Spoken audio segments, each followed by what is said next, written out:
Quédate en el dial.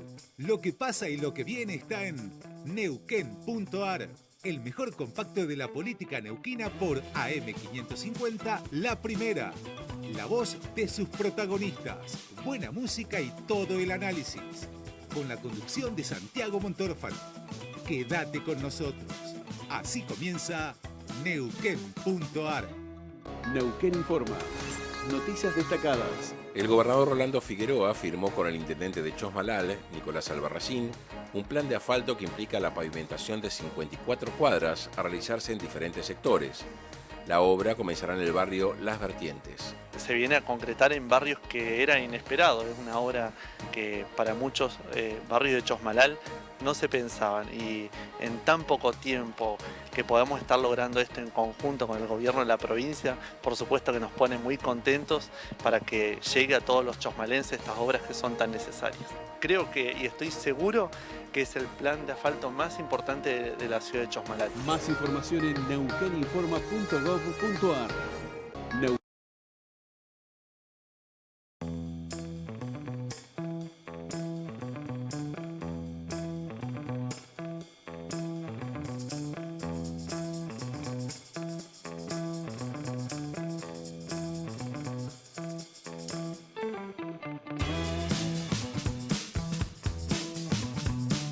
Buen día, Neuquén y Río Negro y Neuquén. ¿Cómo está todo el Alto Valle? Bienvenidos a esta mañana de AM550. Arrancamos con este segundo tramo de la mañana con Neuquén.ar, el mejor compacto de la política neuquina, que como ustedes saben transitamos cada sábado a la mañana para interpretar lo que nos va dejando cada semana y para tratar, por qué no, de prever, aunque sea de especular en el buen sentido con lo que se nos viene, tanto en la provincia, en el país como en el mundo. Hoy que hay tanto revuelo a nivel internacional luego de las medidas de Donald Trump, inevitable que todo esté ligado. Lo que nos pasa aquí, lo que nos pasa a los argentinos, lo que nos pasa también en todo el mundo. Son las 11 horas 10 minutos, estamos con todo el equipo. Está el señor Ariel Dona en la operación técnica.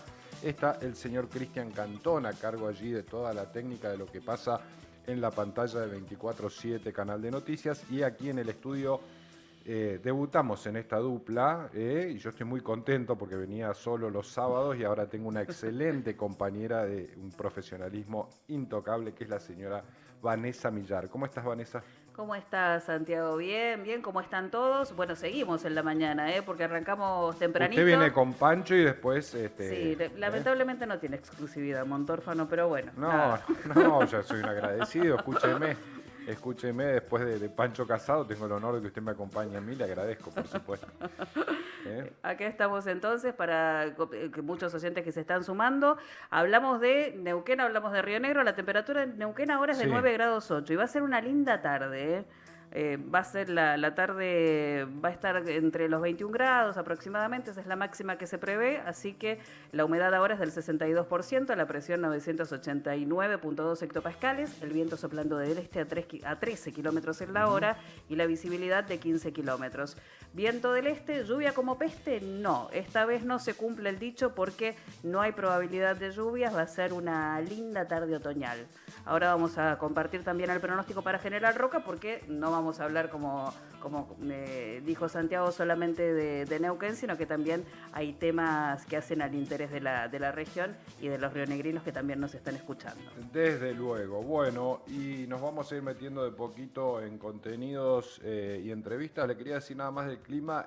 Ayer hizo frío invernal, le diría. A mí me agarró con los calefactores apagados, pero ahora levanta, me estás diciendo, ¿no? Ahora levanta. Bien. Y tampoco, es como que no está para sacar la musculosa tampoco. Claro. Ahora en el estudio tenemos nosotros un microclima, esto parece una ñurserí, pero afuera ya se siente el fresquito. Pero bueno, el preaviso está bueno del frío que nos trajo estos días para empezar a prender los calefactores con la responsabilidad que corresponde, llamando gasistas matriculados para que lo limpien, lo miren, es decir, para que no tengamos ninguna situación complicada, como pasa muchas veces cuando empiezan los primeros fríos, que la gente a veces con alguna imprudencia prende todos los artefactos. Hay que chequear que todo esté funcionando en orden cuando se trata de gas. 80.000 pesos promedio el limpiar un calefactor, así que 80.000 pesos. Sí, hay que también hay que preverlo eso. Es una precaución que hay que tener en cuenta, pero bueno, este año se va a hacer cuesta arriba.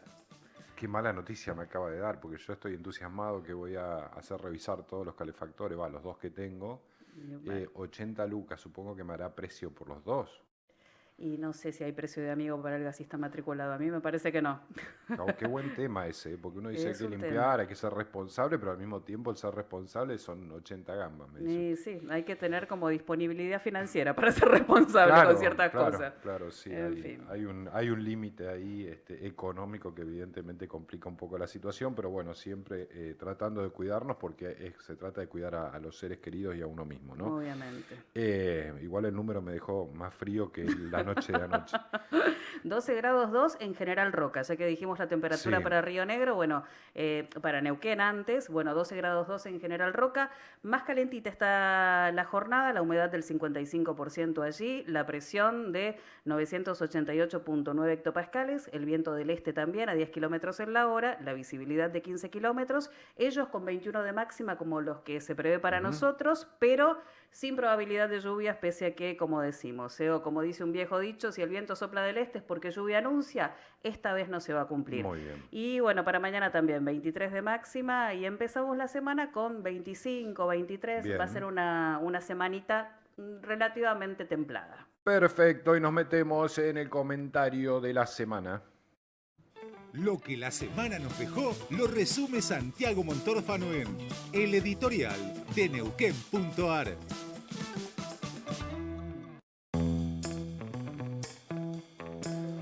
Varios temas que podríamos tratar para resumir la semana, todo lo que tiene que ver con el viaje de Milei a Estados Unidos, los nuevos aranceles que Donald Trump anunció para todo el mundo, menos por ahora para Canadá y México, pero todo el revuelo que eso está trayendo a nivel de comercio internacional. Sobre eso vamos a estar en un rato hablando con un especialista.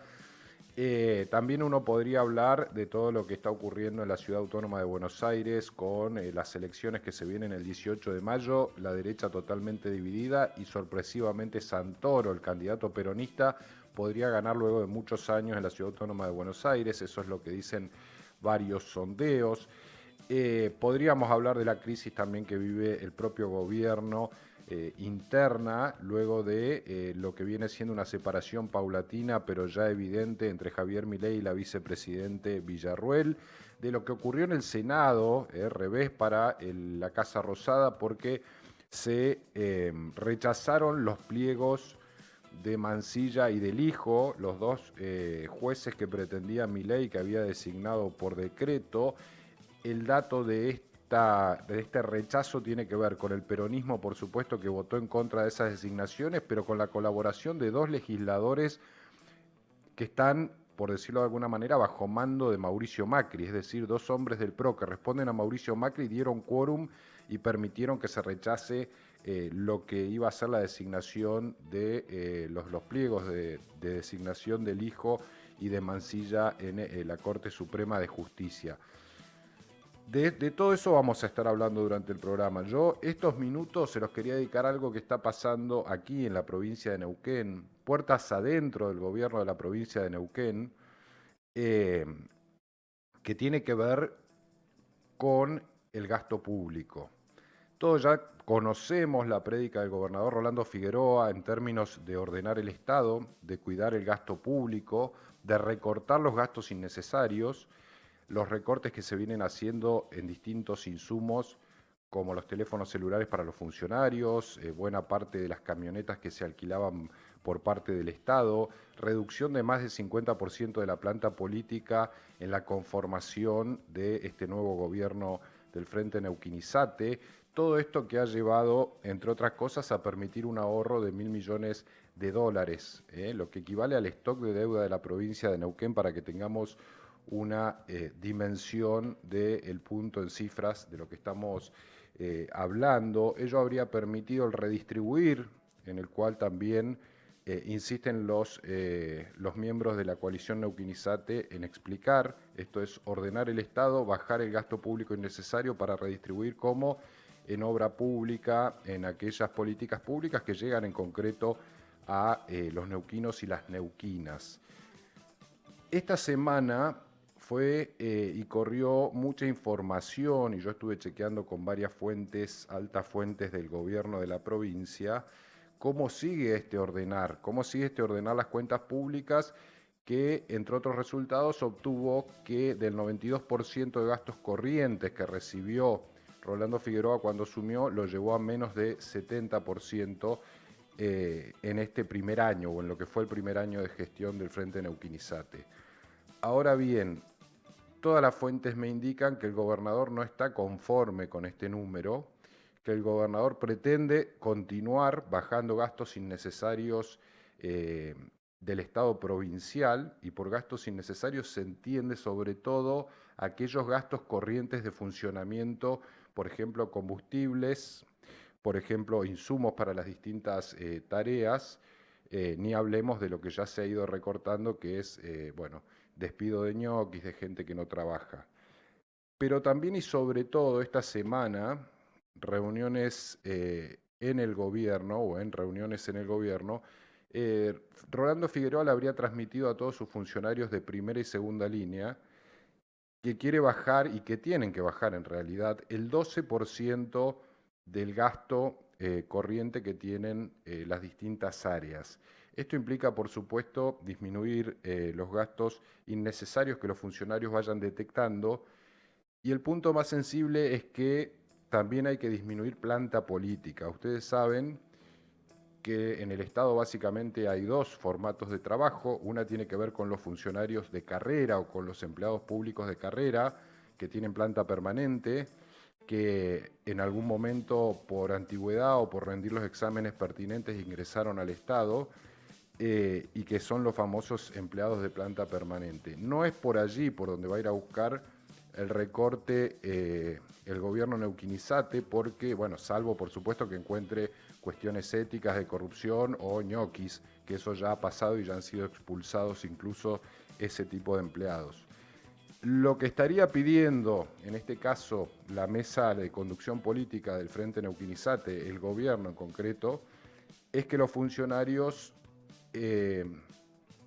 le pidan que den un paso al costado a todos aquellos que tienen planta política y que no han estado a la altura de las circunstancias. Esto es, aquellos que no han entendido la famosa consigna del 24/7, es decir, de que en este gobierno se trabaja 24/7 los 365 días del año, a toda hora, aquellos que no hayan demostrado el compromiso necesario con la función que les corresponde, es decir, les han pedido a todos los ministros, secretarios y subsecretarios que recorten la planta política en un 12%. Esto es, los gastos en un 12%, la mayor parte de estos gastos corrientes en general se va en sueldos. Esto está ocurriendo hoy, ocurrió esta semana en realidad, puertas adentro del gobierno. Este es un tema que los miembros del Frente Neuquén-ISATE se plantean por varios motivos. Una es porque es uno de los compromisos que los llevó a ganar las últimas elecciones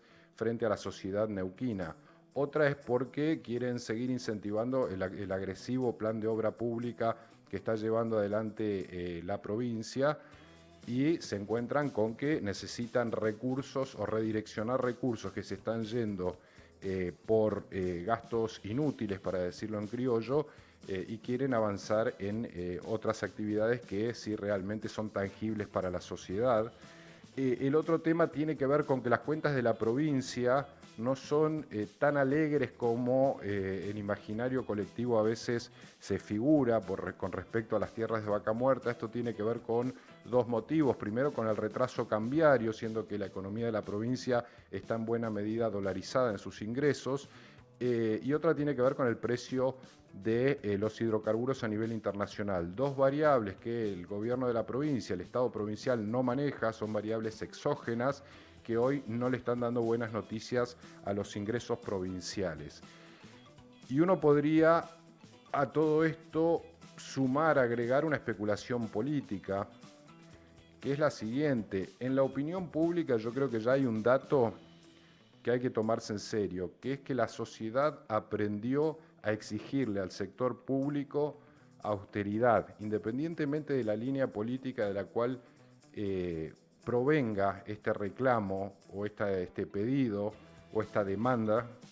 Lo cierto es que está muy instalado en la Argentina que el sector público, que el Estado tiene que cuidar el recurso, porque también hay una conciencia más clara que el recurso es de todos y que el recurso que se va en aparatología política o en funcionarios que no funcionan es recurso que le falta después a la vida cotidiana de la gente. Este norte va a estar también en discusión de aquí a octubre, a las próximas elecciones para elegir senadores y diputados nacionales, y seguramente, y esto es una especulación ya propia, dentro de la mesa Neuquén-ISATE entienden que tienen que llegar con esta materia bien rendida a las próximas elecciones en el mes de octubre. Así que mucho revuelo hacia adentro de cada una de las áreas del gobierno por este pedido que llegó de la cúpula, que llegó del propio Ejecutivo Provincial a ministros, a secretarios, a subsecretarios, para que empiecen a disminuir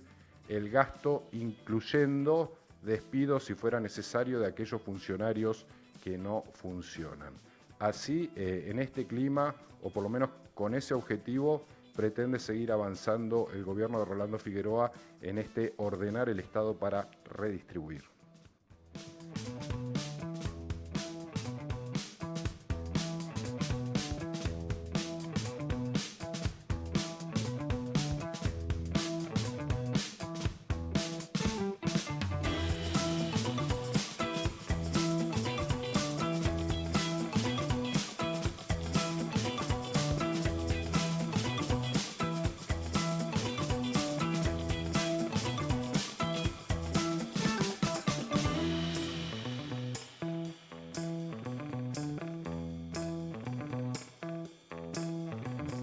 Bueno, y ahora sí, nos vamos al Congreso de la Nación. En realidad nos vamos a la vecina provincia de Río Negro, pero para hablar con la senadora Mónica Silva. Ella es senadora de Juntos Somos Río Negro. Mónica Silva, gracias por atendernos. Santiago Montórfano la saluda.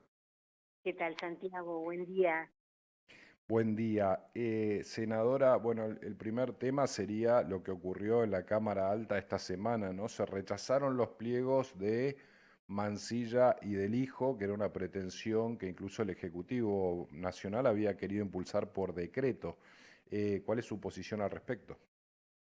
Bueno, sí, efectivamente se rechazaron. Esto ya era algo que, digamos, que se había conversado y ya se sabía que se iba a producir el rechazo. Hacía varias semanas que se estaba hablando de este tema. Yo creo que hubo interés del conjunto del Senado de conversar con la Casa Rosada, ya que ellos habían enviado los pliegos de ambos jueces, conversar para ver qué posibilidades había de que o manden otros pliegos y retiren estos, o se haga una conversación más integral sobre la composición del Poder Judicial, al que le falta, por ejemplo, el procurador, le faltan 144 jueces federales, etcétera, sí. Pero esa conversación no se produjo. Así que llegamos a la sesión en la que analizamos 2 órdenes del día con el dictamen de la Comisión de Acuerdos del Senado sobre el juez Ariel Lijo y sobre García Mansilla.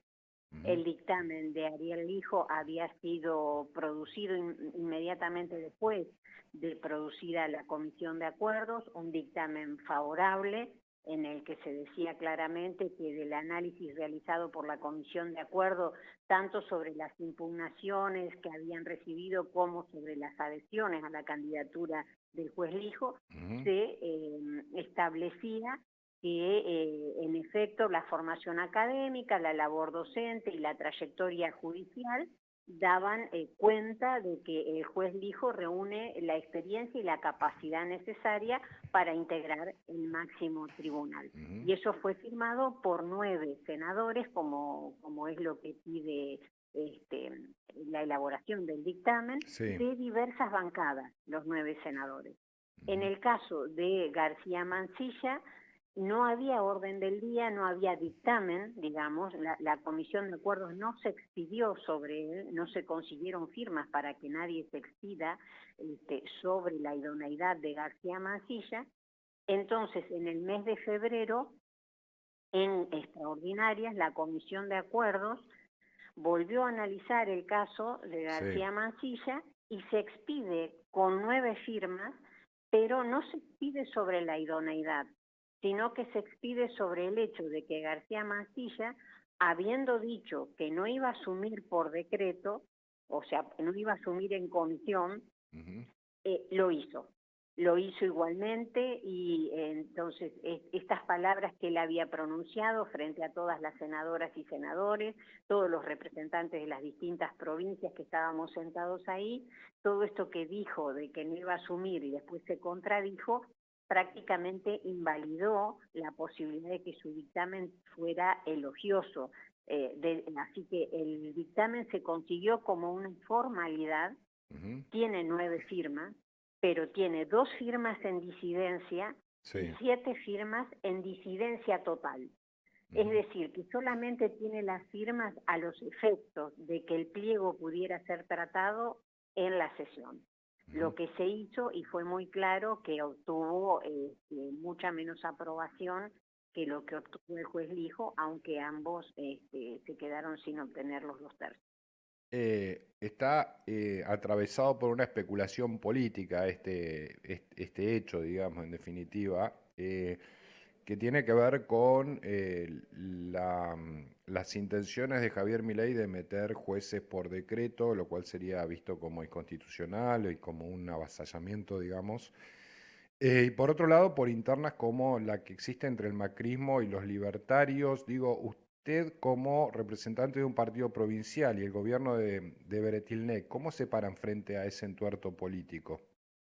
Y bueno, es lo que nosotros como partido provincial siempre expresamos. En estas luchas, los grandes partidos nacionales tienen permanentemente en todos los ámbitos, los partidos provinciales estamos atentos, pero afuera de esas situaciones.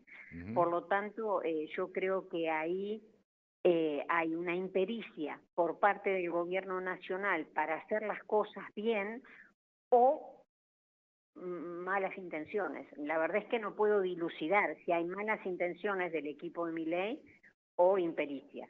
No sé, o se juntan las dos cosas tal vez, ¿no? Y evidentemente, si querían tener como aliado al PRO, no podían establecer el debate que establecieron por las elecciones en la ciudad de Buenos Aires, donde se descalifican mutuamente y, por supuesto, después en el Senado el voto fue totalmente en contra, ¿no? El bloque completo del PRO votó en contra de los 2 jueces. Mónica, ¿cómo está? La saluda... A ver, ahí se escucha bien, Vanessa, el micrófono. Ahora sí. Ahora sí, ahí está, disculpe, senadora, sí. Mónica, ¿cómo está? Te saluda Vanessa Millar, buen día. ¿Qué tal, Vanessa? Mónica, te saco un poco de esta última sesión y te llevo a una de las primeras que se vivió cuando Javier Milei asumió y se habló de la tan mentada ley de bases que finalmente terminó siendo aprobada. En ese momento vos la acompañaste con tu voto y el rumor que había corrido era que se había canjeado, entre comillas, ese voto, si esto da, digamos, por la posibilidad de que Nación apoyara una obra, la rotonda de Choel. ¿En qué quedó esa obra? ¿Por qué no hay novedades? Lo que sabemos es que, en definitiva, ese compromiso quedó en la nada. A ver, en principio, para responder un poco al enunciado que me haces, en principio el acompañamiento de mi voto a la ley bases tenía que ver con la posibilidad de las inversiones en gas y en petróleo que nuestra provincia va recibiendo. Tiene que ver con un trabajo que se puede ver hoy en día en pleno desarrollo, que es con el tema del ducto hacia Sierra Grande, que no solamente será un ducto que conduzca petróleo, sino que aparentemente hay otro ducto paralelo que va a conducir gas. Eso ha sido la razón por la cual el acompañamiento de Juntos Somos Río Negro estuvo en ese momento, ¿no? Es una obra enorme que sin la existencia del régimen de inversiones para esas grandes inversiones no hubiera existido. Eso por una parte. Por otra parte, el tema del arreglo de la Ruta 22 fue un problema que nosotros establecimos como una meta desde el mismo momento en que yo asumí en el Senado, el 7 de diciembre de 2023. Desde ese momento empecé a establecer relación con la Dirección Nacional de Vialidad para el arreglo de la Ruta 22. En el arreglo de la Ruta 22 también se encuentra el acceso o los múltiples accesos a Choel-Echuel, que es un nodo de rutas en el que convergen la 251 con la 22, ambas rutas nacionales. En ese caso empezamos a mantener conversaciones. En un punto de las conversaciones parecía que estaba la posibilidad concreta de librar el pago de los certificados para que la obra continúe, y efectivamente lo que pasó es que se pagaron los certificados a la empresa que es responsable de la obra, que es Equimac, sí. Pero la empresa empezó a reclamar certificados de otras obras en otros lugares del país para poder comenzar a trabajar en esta Ruta 22.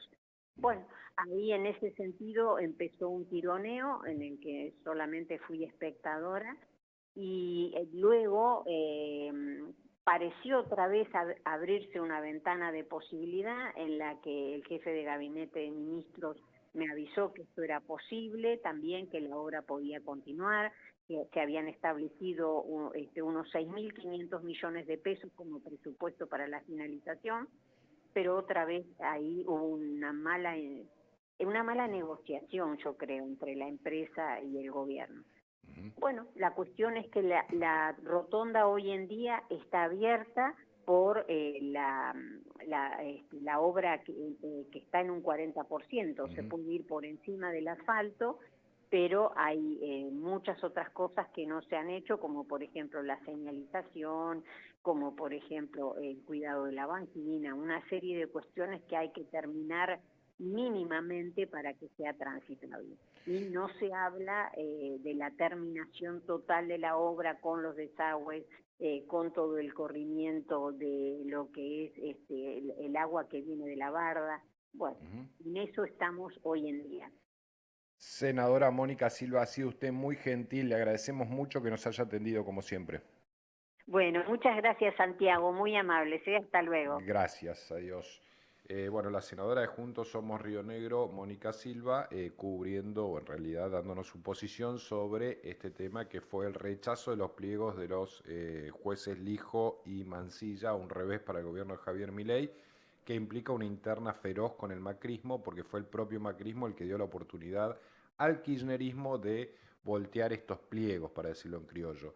Una discusión que está tomando mucha temperatura en torno a las elecciones en la Ciudad Autónoma de Buenos Aires, y que podría dañar al segmento liberal, por decirlo de alguna manera, que incluye a todos, que incluye al PRO, que incluye a los liberales y que a los libertarios, y que se han metido, me parece a mí, en camisa de 11 varas, tensando demasiado la interna, y le están dando una posibilidad de resurrección a un kirchnerismo que venía con varias dificultades para encontrar discurso o hechos políticos significativos de cara a lo que se viene. Pero bueno, así están las cosas. Así están. Vamos, estamos medio atrasados, tanda, y ya venimos. Vamos con más. Neuquén.ar